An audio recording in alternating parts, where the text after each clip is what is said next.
نحمدہ و نصلی علی رسولہ الکریم، اما بعد فاعوذ باللہ من الشیطان الرجیم، بسم اللہ الرحمن الرحیم۔ جیسے کہ آپ تمام حضرات کو معلوم ہے، ہم باغ فدق کے حوالے سے گفتگو کریں۔ آج قسط نمبر 4 ہے۔ پچھلی ویڈیو میں ہم نے آپ کو فدق کے حوالے سے بتایا تھا فدق کہاں ہے اور کس جگہ واقع ہے۔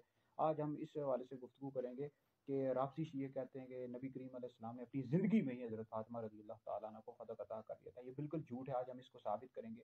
اور کہتے ہیں یہ اہل سنت کی بعض کتابوں میں یہ حدیث موجود ہے، اور اس سے یہ جو رافضی شیعہ وہ یہ ثابت کرنا چاہتے ہیں کہ نبی کریم علیہ السلام نے تو حضرت فاطمہ کو فدق دے دیا تھا اپنی زندگی میں، تو امیر المومنین خلیفہ اول افضل البشر بعد الانبیاء حضرت سیدنا ابوبکر صدیق رضی اللہ تعالیٰ عنہ نے ان کو فدق نہیں دیا، ان کی ملکیت میں نہیں دیا، چھین لیا معاذ اللہ۔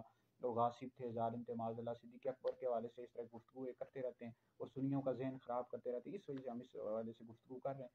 تو یہ جو روایت ہے مجموع الزوائد جلد نمبر 7 میں موجود ہے، کنز العمال میں، مدارج النبوہ میں موجود ہے، ابو سعید سے روایت ہے کہ جب یہ آیت نازل ہوئی وآت ذی القربى حقہ دعا رسول اللہ صلی اللہ علیہ وسلم فاطمہ فآتاها فدق، کہ جب یہ آیت نازل ہوئی نا وآت ذی القربى حقہ، تو نبی کریم علیہ السلام نے حضرت فاطمہ کو بلا اور ان کو فدق عطا کر دیا۔ یہ رافضی شیعہ کہتے ہیں جی حضور نے تو اپنی زندگی میں ان کو دے دیا تھا، صدیق اکبر نے ان سے چھین لیا معاذ اللہ۔ تو بھائی پہلی بات یہ ہے جو رافضی شیعہ نے بہت دھوکہ دیتے ہیں۔ اب اہل سنت کی بعض کتابیں ایسی ہیں جو بہت زیادہ قلیل الاستعمال ہیں، کم استعمال ہوتی ہیں، تو آپ اس میں جھوٹ موٹ ملا دیتے ہیں اور کہتے ہیں جی یہ دیکھو، حالانکہ یہ آیت مکی ہے، جی یہ آیت مکی ہے، تو مکہ شریف میں یہ فدق کہاں سے آ گیا ہے؟ رافضی شیعہ اس کا جواب دو۔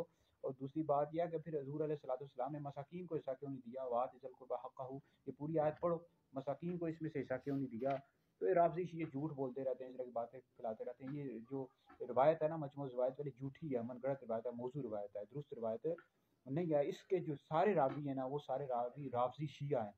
میں ان راویوں پر بھی گفتگو کر دیتا ہوں۔ پہلا جو اس کا راوی ہے وہ عباد بن یعقوب ہے۔ علامہ سیوطی نے کہا ہے یہ بہت بڑا رافضی تھا۔ رافضی ایسے بندوں کو کہا جاتا ہے جو صحابہ کرام علیہم رضوان کو گالیاں دیتے ہیں، بالخصوص حضرت ابوبکر صدیق، حضرت عمر کو۔ وہ یہ منکر روایت بیان کرتا تھا۔ کشف الاحوال فی نقد الرجال پڑھ لیں، علامہ ذہبی نے بھی اس کو غالی شیعہ لکھا ہوا ہے، یہ میزان الاعتدال پڑھیں۔ اس طرح ایک اور راوی ہے اس کا ابو یحییٰ تمیمی، یہ بھی رافضی شیعہ تھا۔ امام ترمذی نے کہا یہ حدیث میں ضعیف ہے، تہذیب و تہذیب پڑھ لیں۔ اس طرح فضیل بن مرزوق اس کا راوی، یہ بھی شیعہ تھا بدبخت۔ ابن حبان نے کہا یہ منکر الحدیث تھا، اور میزان الاعتدال پڑھیں۔ اس طرح ایک اور راوی عطیہ، علامہ ذہبی کہتے ہیں کہ یہ بھی، علامہ ذہبی نے کہا ہے پوری اس حوالے سے لکھا ہوا ہے کہ یہ بھی شیعہ تھا، رافضی تھا، یہ میزان الاعتدال جلد نمبر 2 پڑھ لیں۔ اس طرح ایک راوی جو ابو سعید ہے، یہ دھوکہ دینے کی کوشش کر رہے ہیں رافضی شیعہ کے ابو سعید خدری رضی اللہ تعالیٰ عنہ صحابی رسول ہیں۔ یہ ابو سعید وہ نہیں ہے، اس کا نام تھا ابو سعید کا محمد بن صائب کلبی، یہ بھی رافضی شیعہ بدبخت تھا، اور کلبی کی کوئی حیثیت نہیں۔ علامہ ذہبی نے کہا ہے یہ سبائی تھا، اور اس کا عقیدہ تھا کہ مولا علی فوت ہی نہیں ہوئے، میزان الاعتدال ہے۔ تو یہ بھائی جھوٹی روایت ہے، اور اس سے استدلال کرنا بھی درست نہیں ہے۔ ہم نے آپ کو پہلے بتا دیا جو باغ فدق تھا یہ مال فہ تھا، مسلمانوں کو بغیر جنگ کے حاصل ہوا تھا۔ جو چیز بغیر جنگ کے حاصل ہو یہ مال وقف ہوتی ہے تمام مسلمانوں کے لیے۔ نبی کریم علیہ السلام ازواج مطہرات پر اس کی آمدنی خرچ کرتے تھے، پھر آل بیت کو بھی اس کی آمدنی میں سے حصہ دیتے تھے، اصحاب صفہ کو بھی دیتے تھے۔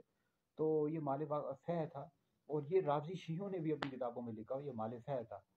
تو میرا رافضی شیعوں کو چیلنج ہے کہ تم کہتے ہو حضرت ابوبکر صدیق نے ان کو فدق نہیں دیا، حضرت عمر نے نہیں دیا، حضرت عثمان نے دیا، تو مولا علی چوتھے خلیفہ تھے، مولا علی 5.5 سال خلیفہ راشد رہے ہیں، مولا علی نے کیوں نہیں دیا؟ اور رافضی شیعوں جواب دو، امام حسن مجتبیٰ بھی خلیفہ راشد ہیں، انہوں نے کیوں نہیں دیا؟ انہوں نے بھی نہیں دیا۔ ان سب کو پتا تھا کہ صدیق اکبر رضی اللہ تعالیٰ عنہ کا فیصلہ درست تھا، حدیث کے مطابق انہوں نے فیصلہ کیا تھا، لا نورث ما ترکنا فہو صدقہ، کہ انبیاء علیہ السلام کی میراث نہیں ہوتی، ان کی وراثت تقسیم نہیں ہوتی، اور جو بھی چھوڑ جائیں صدقہ ہوتا ہے۔ تو یہ رافضی شیعوں کا ہم رد کر رہے ہیں، علمی تعاقب کر رہے ہیں، اور حوالہ جات کے ساتھ ہم ثابت کر رہے ہیں۔ مزید بھی اس حوالے سے باغ فدق والے سے ہم گفتگو کریں گے۔ تو اہل سنت کا یہ عقیدہ ہے کہ انبیاء علیہ السلام کے بعد سب سے افضل پہلا نمبر حضرت ابوبکر صدیق کا ہے، پھر حضرت عمر کا ہے، پھر حضرت عثمان کا، پھر حضرت علی کا۔ جو بندہ مولا علی کو حضرت ابوبکر صدیق، حضرت عمر سے افضل کہتا ہے ایسا بندہ گمراہ بالدین اور اہل سنت والجماعت سے خارج ہے، پھر ایسا بندہ سنی نہیں ہے، شیعہ رافضی ہے، اور اس کے لیے قبر کا بھی عذاب ہے، آخرت کا بھی عذاب ہے، کیونکہ یہ جو عقیدہ ہے افضلیت صدیق اکبر کا، یہ قرآن پاک کے آیات ہے، نبی کریم علیہ السلام کی حدیث ہے، صحابہ کا یہ عقیدہ تھا، پوری امت کا یہ عقیدہ چلا رہا ہے، اور رافضی شیعہ اس کا انکار کرتے ہیں۔ وہ مولا علی کو پہلا نمبر دیتے، سنی نہیں دیتے۔ سنیوں کے نزدیک پہلا نمبر ابوبکر کا ہے، دوسرا عمر کا، تیسرا عثمان کا، مولا علی کا چوتھا نمبر ہے۔ تو باغ فدق کے حوالے سے ہم تفصیل کے ساتھ گفتگو کریں، اب اگلی آنے والی ویڈیو میں ہم مزید گفتگو کریں گے۔ آپ ویڈیو سنا کریں، سن کر آگے بھی شیئر کر دیا کریں، ہو سکتا ہے کسی کو فائدہ ہو جائے، تو یہ آپ کے لیے دنیا اور آخرت میں فائدے کا باعث بنے گا، ثواب جاریہ کا باعث بنے گا سکتا ہے۔ تو لہٰذا یہ ہے کہ انشاءاللہ مزید گفتگو اگلی آنے والی ویڈیو میں کروں گا۔